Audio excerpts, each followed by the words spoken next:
Hey guys, this is ELO bringing you some more ranked game commentaries. This game I'm playing another Jungle Nocturne. So we have Taric, Cassidy, Wukong, me as Nocturne in the jungle, and Caitlyn versus Fiddlesticks, Nasus, Akali, Vayne, and Alistair. As far as the bans for this game go, pretty standard bans. Morgana was banned, Sion was banned. Sion's actually becoming quite a common ban. Who else was banned? We had Singe. Sorry, I'm just looking over my notes here. Singe was banned. He's a very annoying solo top. A lot of people are choosing to ban him these days. And then I believe Graves was banned as well. A lot of people choosing to ban Graves because he's a very strong bottom AD carry. But what ELO is this? Is 15, 12 ELO. So, you know, kind of around those 1500s. And that's just kind of where I'm floating at the moment. So as far as lane setups go, I'll just reduce that. Where am I? There you go. So obviously similar to my other one, I'm starting with Vampiric Scepter. I'm going to do all the little camps first, and then I'm going to recall, do blue, and I'm just going to try pull off some early ganks. Lane matchup wise, obviously we got Taric and Caitlyn going bot, facing up against Alistair, Vayne. That's actually a pretty even matchup. Alistair is quite a good support down there if you can get some good knockups, and Vayne is just crazy down that bottom lane, very annoying to deal with, as is Caitlyn though, so both very annoying. Mid we'll have Cassidy versus Akali, which is kind of even. It's, you know, Akali's not going to rape Cassidy, and Cassidy shouldn't really be raping Akali. It should be pretty even as far as that setup goes. And then up top we have Nasus versus Wukong, which Wukong should win. Wukong is an absolute beast up top since his latest buffs. He pretty much beats everyone up solo top, especially Nasus. Nasus is not that strong a solo top. Everyone's like, yeah, we'll send Nasus up top. He's okay up top if his lane partner's like, yeah, sure, we can both free farm, because then Nasus is going to farm and he will turn into a beast. But if he's up against someone who can harass him down a lot while farming, which is like Wukong, your Aurelias, Garen's, your Singed, he's not going to do that well. He's pretty weak and quite susceptible to ganks too. So here we go. I'm just killing my wolves, obviously starting with that Vamp Scepter. Take them down. Now here's a nice little thing. I will show you this. Taric and Caitlyn sitting down here because they're protecting blue. They kind of come in here. Caitlyn's got traps set up, and then on top of the trap, Taric stunned, so this is going to be a guaranteed kill. So we'll sit here and watch this. Wait for the unsuspecting victim. I think Vayne ends up. Yep, here comes Vayne. So she's going to step on a trap. No, okay. She gets stunned, and then she puts the trap under because she walked past the trap. Add exhaust, free kill. That's big. That is big. Caitlyn first blood, obviously, and then the fact that Vayne's going to miss out on CS. Alistair's probably going to get zoned out. So very tough, very good there by the Caitlyn and Taric. I think they might have been duo, I'm not quite sure. But obviously just finishing up the jungle run now on the mini golems, and then I will recall, get my cloth armor, pick up a pot, and I'll proceed to blue. So Wukong, Nasus, as you can see, Nasus started with the cloth and 5 health pots, and that's just kind of that harass as it kind of glitches there, low replay, and Wukong going with the boots for that early speed bonus. So Cassidy against mid, and this is kind of what Kali's going to try to do. She's using that shroud. She can stop Cassidy from farming, and that's what you want to do if you're mid against Cassidy. Don't let him farm. I've played Cassidy a lot in ranked, and I've got a few commentaries coming up with Cassidy, and they basically let me free farm mid. Like, he's a melee fighter, you shouldn't be letting him free farm. You should not be letting him free farm. But anyway, I've gone obviously the health pot, cloth armor, and I'm just heading towards my blue. And I will give Cassidy second blue, so it's all good there. Wukong was, I think Nasus is down to his final pot, and Wukong's still got 2, and there you go, he actually gets the kill. So, and I look up just to see how much he survived with. So as you can see, that Nasus, because Wukong's harassing him, Nasus doesn't really have that strong harass because he's saving his Q to farm the minions. Just a little mistime of smite there, no real issue. And then obviously by this time wolves are back up, so I can do wolves freely, and then I can do wraith, red, mini golems, or gank, you know, depending on the lane setups. But it is hard to gank bot with a Kate Taric setup because they will be pushed generally because it's such a strong lane. But then they've got Alistair to kind of push the lane back, so we'll see how it goes. But anyway, I grab blue, and I decide, you know what, Nasusa's just come back. He's already really low, as you can see, he's already really low. So I decided, you know what, let's do it, Wukong. Let's do it. Free gank. So Wukong jumps in, does a bit of damage, and I'm just going to Q over the wall for an easy kill. So Nasusa's already died twice. Nasus is screwed. He's not going to be able to beat Wukong. So here we do a lot of tower damage. We actually end up making the decision to leave the tower up with maybe 100 health. Wukong was typing and I was typing. I was like, you know, do you want the tower? You know, do you want the tower saved? Whatever, because it is really important to keep that tower. Sometimes, especially because it's this early in the game, we can leave it at 100 health and we can take it whenever we want. But if we leave it with a little bit of health, it's forcing Nasus to kind of fight in front of the tower. He doesn't want the minions to hit the tower. He doesn't want his tower to fall. And it just means Wukong can lane and absolutely roll him in lane. So that's what he wanted to do. Nothing wrong with that. We can take it at any time we want. We leave it with 95 health. And so as you can see, Nasus just hitting level 3. Wukong is level 5, not far off 6. So massive advantage up there. And that's the power of Wukong up there now. He's just simply really strong. So after that gank, I'm just back to my Wraith, my red, I do minis. Probably go gank down bot with red. I think I might hit 6 if I do all the camps, maybe. And Nocturne, once he hits 6, has definitely great ganks. Cassid and Stone to win out against Akali now. So that's good. Obviously I'm maxing Dustbringer first, and then follow up with Unspeakable Horror for the longer fear duration.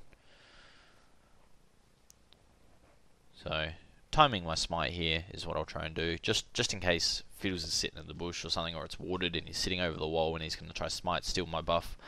Important to secure those buffs, and that's why you take smite, especially for Dragon and Baron control. It's going to stop Baron steals. That's one of the worst things to happen. You know, you go Baron and then they steal it. You've basically just given them the game, so you want to watch out for that. As Wukong gets another kill up top, so like I said, all good up there.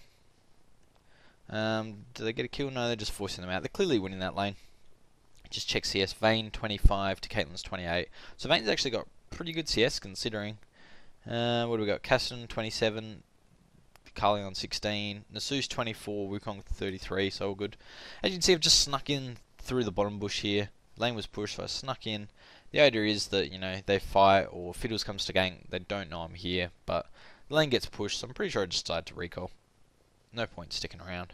I'm not 6. I'm like 1 minute off 6 as well. So I decided to recall. I think I can pick up full wriggles. I go full wriggles. Look back on me. Yeah, I decided to go full wriggles. Yep, full wriggles. And yeah, just full wriggles. Going on full boots, so just full wriggles. That's gonna give me. I can stay out and just jungle for ages now, so I'm happy about that. As you can see, Monkey level 7 versus level 4 Nasus.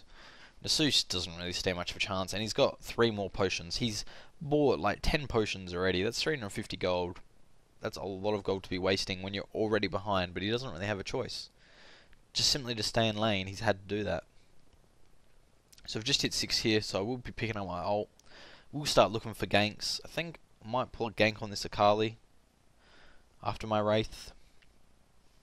Cassidon is doing quite well, but you definitely want to shut down that Akali as early as you can. She can become an issue.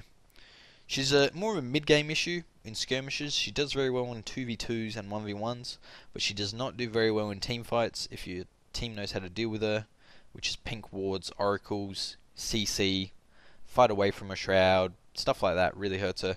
So here we go, I'm just coming down bot, I got ult.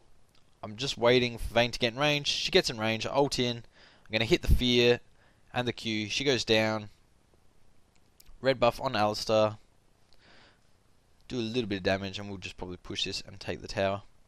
Easy gank as I'm just coming down from Dragon. There's Fiddles with double buff. And Fiddles is really annoying. I know Valente, who I play with a lot, has a hate for Fiddles, a hate for Vayne. Very strong hate for Fiddles and Vayne, and I agree with him. They're really annoying champions to play against.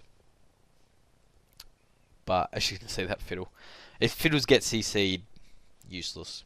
It's just his fear is so strong. 3-second fear. Kate might even pick up a kill here. Oh no. Oh yep, she does. There you go. Flashes onto it and takes it. So Fiddle just being a bit silly, I think. As I decide to recall, obviously I want to pick up boots, and maybe I might just pick up a few wards as well. Not quite sure. No, decided not to. Maybe. What am I waiting for? I'm waiting for something. That's the problem with recording these. Oh, there we go. I picked up a null magic mantle. Obviously going Merc Treads because of Fiddle's 3-second fear. Akali does do a lot of physical damage, magical damage. I want to try to reduce that a little. And then the Seuss's Wither, I want to reduce the duration of that. Although they have fixed it so that it will reach the full slow percentage. It's just not going to last as long, which is what I want. So there. I smite the blue buff here because I want Cassidy to come and get it. And then I'm not paying attention and I actually keep killing it as a shit. Sorry, Cassidy, I was actually going to give that one to him, but I wasn't paying attention to my wriggle procs because I was watching elsewhere on the map at the time. Obviously looking out for available ganks. Now, see Fiddle's up top here, so I'm not going to continue my jungle run. I'm going to start heading up there, but it's okay because Wukong's recalling anyway, and then that's when I decide, well, I'm changing position anyway. I was going to do, you know, a bit of a counter gank, but once I see Wukong recalling, I'm not going to go up and fight Fiddles. The lane's pushed all the way up here, so he's going to go back here. I'm not going to go all the way up there to gank him. That's just silly. I'll go take my Wraith. Thank you very much. Obviously, just going to go Ward Dragon. Don't have a ward on it at the moment. Kate's sitting down there with double buff. Jeez. I would hate to be in that lane right now. So I'll ward it. I'm just going to come around and we're just going to take the tower. It's only Alistair. Vayne's gone. And so we're just going to go for either a dive or the tower. So I simply just say, you know, push the tower. So Kate's, yep, pushing it as fast as she can. And I'm going to go in. We'll try kill Alistair. But, you know, if he pops his ult and CCs and walks away, that's fine. We'll take the tower, which I think is what happens here. I actually can't remember. I played this game the other day, so with all the games I'll have been playing. So here we go. Stun. I go in with the fear. He ults. We're not going to kill him. So we go, whatever. Just wait for the tower. I'm just hanging around kind of thing. Get CC'd. I could ult here and go jump on him, but it's not worth it. I'm just going to take the tower and then we can go get Dragon. So no reason to really screw around there. As is, I don't think we end up going Dragon. Oh no, they end up going Dragon. I end up going after my red. Probably should have helped him with Dragon here. But, oh no, instead they decided to go to the blue. There you go. So you can tell I remember playing this game. But yeah, they camp the blue. I pick up my red. And then I go and join them. So you can see, obviously, got that ward for good protection. And that lane, Caitlyn with double buff, I mean, good luck. Cassidy's doing quite well. Let's have a look. Vayne's finished up with 44 CS to Caitlyn's 75s. And Caitlyn's got 2 kills. I'm on 2 kills. Wukong's on 5 kills. Cassidy's sitting on an assist. Tarek's sitting on a few assists. Game is 9-1. Got this in the bag. Cassidy escaping. Akali dives him. And unfortunately, she's just out of the range of my ult the whole time. And this is when I'm like pinging madly. I'm like, CV! CV for me so I can ult and kill her! And then Tarek CV's down, so I go, alright, screw it. I'll just jump on this Fiddle. Stun. I go in with the ult and the fear. Dead. Fiddles is the consolation prize. Unfortunately, Carly just out of range. I was sitting around here. She's already, and she was in my range, and then she dashed. She was out of my range, so I didn't pop my ult. You know, I always check. I always mouse over my ult, because it obviously shows the range. And I always mouse over it. It's not showing the range now, because it's on cooldown. But it always shows the range, and I'm always mousing over it to see when they're in range, so I'm never wasting that ult. Such a strong ult. And it has quite a hefty cooldown. You really don't want to be wasting it. So we get CV'd here. Not too worried. We can easily take this down. I got my smite up. Just going to wait for it. Time that smite. Pick up the kill on Dragon. Too easy. But yes, unfortunately she was just at my range. She ran up this way. And, you know, if we had a CV here, I was about here, I could have ulted on her and killed her easily. But we ended up getting Fiddles, so Wukong is just raping up top. He's just going to duke out this Akali a little as we come to help him. I think he just survives. Oh no, he just goes down, but I'm pretty sure we pick up Akali for it. And maybe even Fiddle. No. No. So yeah, no problem. It scores 12-3. We've probably got this game. So I've just gone back. I've picked up 2 longswords. And my mercs as well as some wards. I do like to go the early brutalizer into Frozen Mallet Atmas or Warmog's Atmas. if I see the game going really long. But usually Frozen Mallet Atmas actually gives you more attack damage than Atma's Warmogs, and it gives you the slow, which is really strong on Nocturne, and it frees up that red buff. So I really prefer just going the Frozen Mallet Atmas. The difference between them is not much. Cassidy just raping there. I'll come in. He blows flash when he sees me. No issue. Get out of here, cow, basically. Just gonna go around. I see their blues up, so I'm like, come on, guys, let's steal their blue. Cassidy, come get this blue. Just gonna do as much damage for it. Smite it for him. Walk away. Free blue for Cassidy. And Cassidy, with that blue, is very strong. And this Cassidy is building properly. You will see it when I play Cassidy. I will go through how to build him and stuff.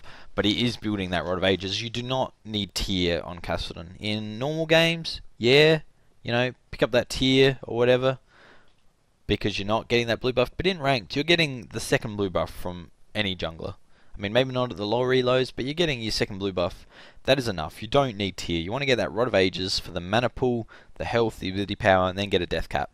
And if you're really face rolling, just get the death cap straight away. But do not build tier.